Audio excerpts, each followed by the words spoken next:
Every minute of downtime costs money, sometimes thousands of dollars an hour. And in American manufacturing, where uptime is king, there's no room for guesswork. Let's talk about what preventive maintenance really is, and the 5 best practices to make it work. Preventive maintenance, or PM, is simple. It's planned maintenance done before failure happens, like changing your car's oil before the engine blows. In a manufacturing plant, it means checking, cleaning, adjusting, and replacing parts on a schedule. The goal? Keep your machines running, your people safe, and your lines productive. Skip your PM, and you risk breakdowns, lost output, missed orders, and frustrated teams. But get it right, and you'll improve uptime, reduce costs, and extend asset life. First, not all equipment is equal.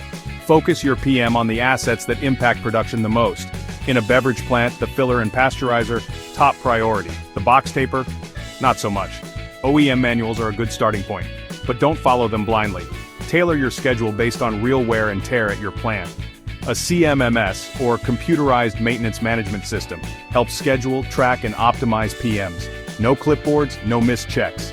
Operators are your first line of defense. Train them to spot and fix minor issues before they become big ones. Finally, use data. If a PM isn't preventing failures, change it. The best programs evolve. Preventive maintenance isn't just a checklist, it's a strategy. One that protects your equipment, your people, and your profits. Like what you just heard? Hit that subscribe button for more real-world tips on maintenance and reliability. Drop a comment. How are you making PM work in your plant?